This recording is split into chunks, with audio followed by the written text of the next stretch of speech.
In 2008, after watching the Mystery Science Theater 3000 movie multiple times on my TV via the recording on the DVR, I started looking up episodes online, mainly YouTube. I was able to find some that were split up into parts, but for that rare moment, I found one or two episodes in their entirety. So after getting off the school bus, my mom surprised me with a bag. I can't remember if it was either Suncoast or Best Buy, but when I looked inside, I saw the logo and a T-Rex on the cover. That was MST3K Volume 10.2, my first box set of the show I've ever owned. And almost 12 years later, this is that exact same box set. Sure, it has shown its age and there's some tears here and there. I even had to fix the side with scotch tape, but what can you do? Hello everyone, and welcome to Year 2 of MST3K Week.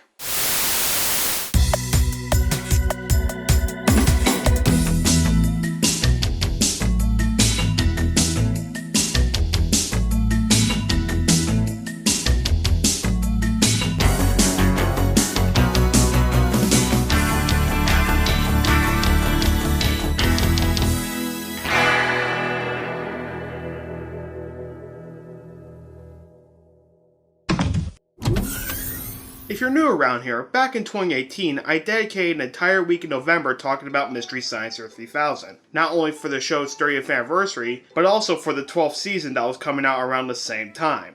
Originally, this was supposed to come out back in December of last year, but with how videos were coming out late and the fact that I was getting burnt out, I decided to just delay Year 2 until now. And what better way to do it now, seeing how we just celebrated the 3rd year anniversary of the show's revival a few months ago.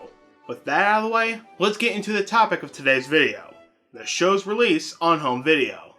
Of course, MST3K being released on VHS and DVD isn't anything special, but keep in mind that at the end of every episode they always said, keep circulating the tapes. And it worked. Many viewers were able to spread the word about the show to friends and family by taping the show on a regular basis. Nowadays, it's much easier to do that by sharing on websites like YouTube, and lots of people were able to sell the old episodes they have on either VHS or DVD. A majority of these episodes used to be held by Rhino Entertainment from 1996 all the way to 2008. The rights then shifted to Shout Factory, who then continued the releases with the 13th volume being the 20th anniversary box set since that year, and even re-releasing the old Rhino volumes starting in 2015, seeing how those are now out of print. There's a little over 50 volumes of the show that have been released, and if you count the single releases, as well as the ones for seasons 11 and 12, there's even more than that. Of course, I don't own all of them, I only have close to 20. So we're going to talk about all the MST3K DVDs that I own. Just a warning before we start, this video might become quickly outdated if I get any more in the future, and I'm probably going to talk about 2 box sets together, and I'm not going to talk about every single detail included on these DVDs. I don't mean to do that, it's just because I don't want this video to be as long as, well, these. Let's start at the beginning. As I mentioned, Volume 10.2 was the first box set I've ever owned. Some of you may be wondering, why is it labeled under 10.2? Well, originally they had the episode where Joel and the bots tackled Godzilla vs. Megalon. Yeah, who would have thought they would be throwing jokes at a famous giant Japanese monster before going after Gamera? They did 2 episodes on Godzilla, that is until Rhino was forced to remove the episode and replace it with the giant Gila monster. That DVD even included a demonstration for the upgrade to 10.2, featuring not only Trace Bueller and Frank Conniff reprising their roles as Dr. Forrester and TV's Frank, but even Joel Hodgson reprised as well as the man who was shot into space with his robot friends. Keep in mind that this was the first time to see Joel back in the red jumpsuit before the 30th anniversary and Great Cheesy Movie Circus tours. Not to mention that this is the only time you'll hear Frank as Tom Servo, plus Trace returning to the role of Crow for the first time since Season 7. Alright, Crow, the big thing about riding the unicycle is maintaining a look on your face like you're not riding a unicycle. Great, Mads are calling. Now he'll never learn. I will so. As someone who was getting into the show, this was a pretty good introduction for me. And I think the episode that stood out the most as the funniest was the giant spider invasion. That is when I wasn't afraid of the DVD itself.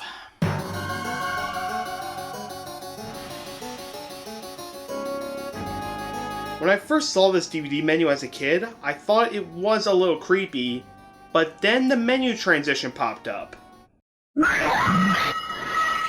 Holy shit! This scared the shit out of me and I ran out of the room.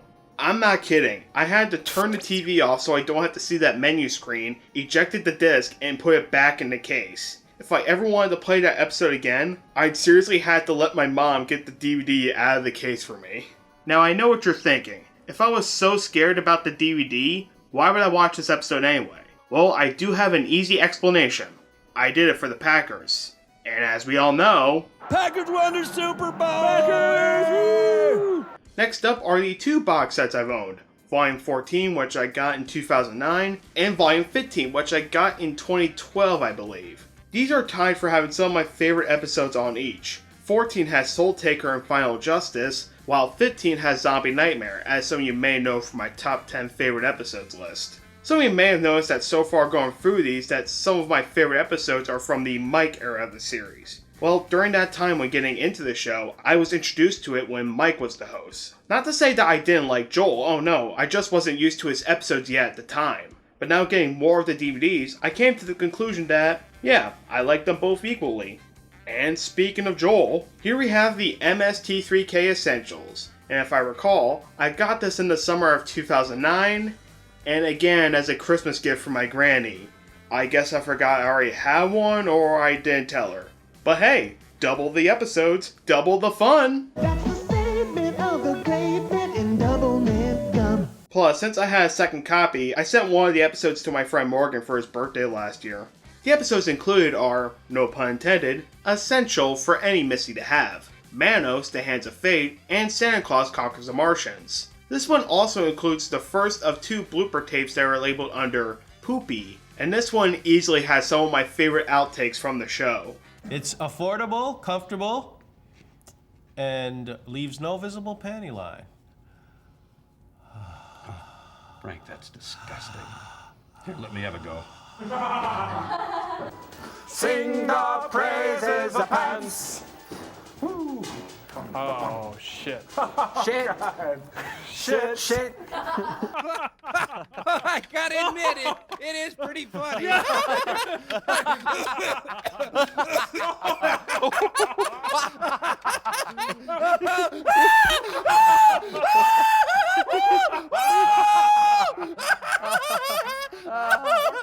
Oh my God. Well, I'll be in my trailer. Believe it or not, some releases of this also include a third disc that had Shorts Volume 3. I couldn't find any images of this version on the internet, so maybe it's fake. If anyone has this one with the 3 discs, I'd like to know. Eventually, I did get the MST3K movie on DVD when Universal re-released it under their subsidiary, Rogue Pictures. After some period of time, I accidentally lost the disc. But back in 2018 for my birthday, I bought the movie again, this time with the Shout Factory release, which had the movie on both DVD and Blu-ray. This one came with deleted scenes, as well as the behind the scenes documentary on how hellish the production was, which I also covered last year. Not to mention, the case comes with alternative cover art by artist Steve Vance, and if you have any of the MST3K Shout releases, you may recognize his artwork for the mini posters each box set came with. You can even see some of them on my wall in the background.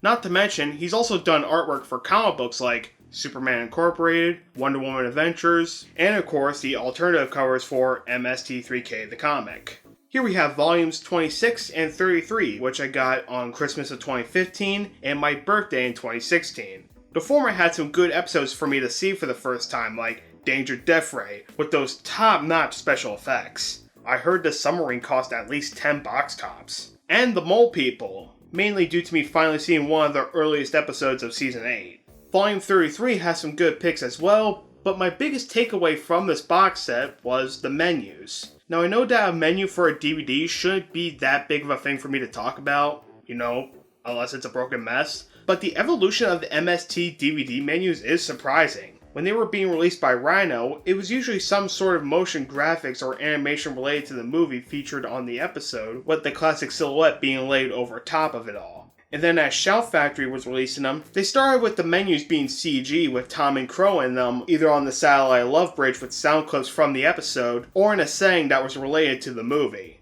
Sure, looking back at these, it's kind of uncanny to see a completely 3D model of the bots, but at least it doesn't look as bad as the 2D ones from the short-lived cartoon. After a while, they went ahead with a pseudo 3D, 2D animation for the menus while they were interacting with characters from the movie they were riffing. When it came to Volume 30, they experimented with stop motion miniatures for the Black Scorpion menu. Then later on for 32, they used the same miniatures but this time making them functional puppets, even making some for the characters that were in the movie they're doing. And the way they do it this time is by syncing up the puppets with the IO that was put together ahead of time. The saga of Viking women and their voyage to the waters of the Grey Suit Serpent. Senya myself. I'm Spunky, the warrior boy. Ha! Who's that? Hell, they even made a miniature satellite love set to go along with the majority of these menus. They also changed it up when it comes to the episodes made in the Sci-Fi Channel era. Now I want you to think about that. These guys went all out to make these puppets, the sets, the little costumes that Tom and Crow wear for some of these, all of that for a menu that's about a minute long. Bravo. I really like to give a massive shout out to this little team who put these together. These guys went above and beyond making these menus. If you want to see more from them, as well as a small documentary on the making of one of their menus, I'll provide their YouTube channel, MST Menus, in the description below for you to check out. 2018 was when I got a lot of MST DVDs, starting off with the box set of Season 11. I already covered this one on the first MST3K Week, so you would already know my thoughts on these episodes. If not, here's a short summary. Pretty good, some episodes are rough around the edges, while others are really good. The menus on this were interesting as well. With the new season having a lot of stuff being cut out with a laser cutter, this goes along with the menus, which had art done again by Steve Vance. Next up, we have the Singles Collection. As the title suggests, this is a box set that includes episodes that were released separately as a single DVD, or as part of any other volume. These episodes are of course being The Crawling Hand, The Hellcats, Santa Claus Conquers the Martians, Ega, I Accused My Parents, and the long out-of-print Shorts Volume 3. Out of all these episodes, these are my favorites so far. I haven't seen all of The Crawling Hand yet, but I did sit through The Hellcats just recently, and in my opinion, I feel like this is one of the weakest episodes of the show. It might be due to the movie being pretty boring, but I can only recall laughing a grand total of 2 times. What did he say? I think he said, Who knows, maybe he had a better experience watching this episode, but unfortunately, I did not. Also, for those who don't know, I also got a poster which is basically a larger version of the DVD's front cover. Speaking of single releases, here we have the Zombie Nightmare episode as a single DVD. And you might be wondering why, seeing how I already have it via Volume 15. Well, just like my first copy of the MST3K movie, I accidentally lost the disc a while back. Not much to say here, you guys already know how much I love this episode. Here we have Volumes 28, aka the 25th Anniversary Edition, and 31, also known as the Turkey Day Collection. Each box set has one episode that stood out to me the most. 25th Anniversary had Mitchell, which is also known as Joel's last episode as host, and it was a funny one to go out on. I only saw videos which had the best moments of this episode online, but when I finally saw it in its entirety, it may be one of my new favorites. From Tom losing his mind from this confrontation with Mitchell and this kid, to this disgusting sex scene with him and Greta picking up a 6-pack of beer with his feet and... what's that? Baby oil! I also found out from this episode that Jodan Baker was really angry at the treatment that MST3K gave Mitchell, even to the point of threatening physical violence to any of the crew if he met them in person. Well, that didn't stop them from happily mocking and featuring another one of his movies, Final Justice. Meatballs fried in love. All right, Servo. The Turkey Day Collection had one episode that took me by surprise. And it's not the one that gave us Lassie and Pylon Pete, a mobile skull with the only time they ripped a Gumby short, or even the one with killer worms and Coily the Spring Sprite. The episode I am talking about is Jungle Goddess. This was one I've never seen before. At first, I was skeptical because some of the older episodes of MST are not that good, but I eventually saw this one with my friends, and believe it or not, this was really damn funny. That's how I looked like before my shave. Now let's meet the cast. Why everybody say, you white devil? 'Cause I kill indiscriminately. Well, how would you ask anything like that? How would I know anything about women's hats? I never look at their hats. Their underwear, yes. Oh, great. He killed a coconut. And cold milk. Yeah. Take that, you stinking coconut.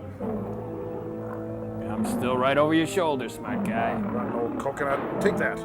The cool thing about this box set is that each episode has its own introduction from Joel and the Bots. And looking at them, it seems to be filmed around the same time as the 2014 marathon. So if you want to start the tradition a little early, or if you missed the marathon, you can have your own thanks to this collection of episodes.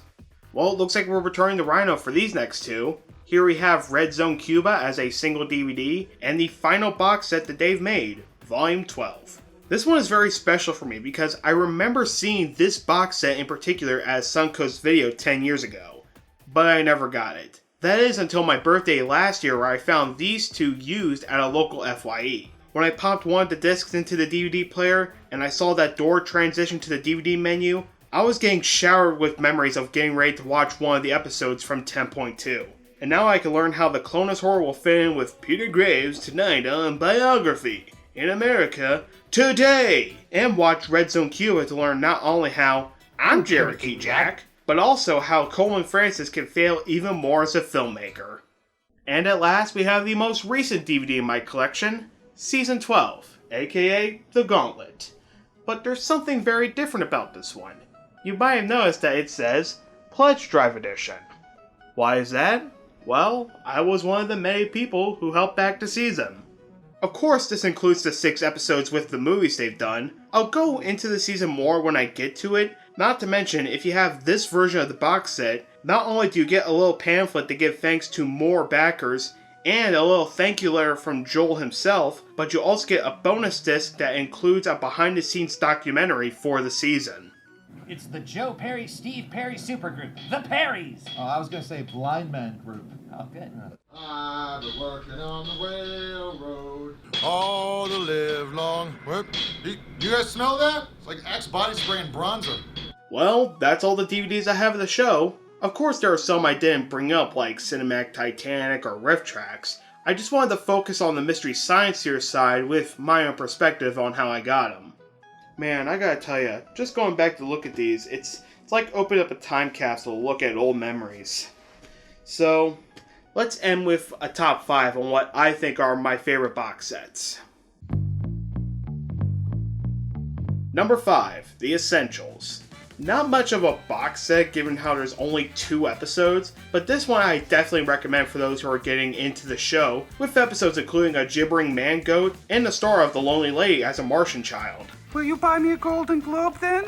Why, sure. Number 4, Volume 14, my second ever box set. Thanks to this one, I was able to see a little bit of Season 1, know that Joel doesn't like soap operas, know that Joe Estevez needs work, know what the late Robert Zadar would do for a paycheck, and also the actress who plays Natalie in Soul Taker also wrote the story, as shown from the riffs they do. Interior, bedroom, me. Draped across the bed, tousled but tawny. I lay there, hand on my taut tummy, still pretty in a worried kind of way. Zoom in closer to my prettiness. Closer. But the most important thing I learned how many fat jokes you can make about somebody in a movie is never enough. Given if the person in question is Joe Don Baker.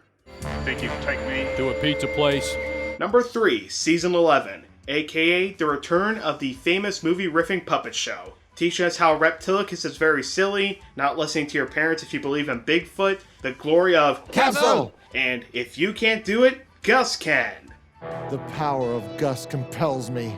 Number 2, Volume 10.2, my first box set. This one just gives me memories of a 10-year-old boy slowly turning into a Misty by watching Joel or Mike and the Bots riff on movies about giant lizards, female criminals looking for diamonds directed by Roger Corman, a teenage strangler with Whippy Mikey who stole a bike. And he didn't steal no bike neither. What? I did. And a giant spider attacking the worst of Wisconsin. Packers fans, the horrible truth. And finally, the number 1 box set is the Turkey Day Collection. Even though Jungle Goddess was the one episode I took away from my summary, there are still 3 other episodes included that are really funny. Not to mention that it's a good way to celebrate early or if you already missed the yearly marathon. Because nothing says Thanksgiving like watching a guy and his robot pals riff on movies featuring Dick Tracy and Superman, last seen the Pile-Ons, a kind of Walking Dead, and people shouting, "Mr. Beardsley?" while there are killer worms around with a man who is attacked by said worms and starts acting all crazy. You gonna be the worm face. Do you have a favorite box set of this show I mentioned here? Well, go ahead and leave it in the comments below. Make sure to come back tomorrow for the second video this week. And always remember to keep circulating the tapes.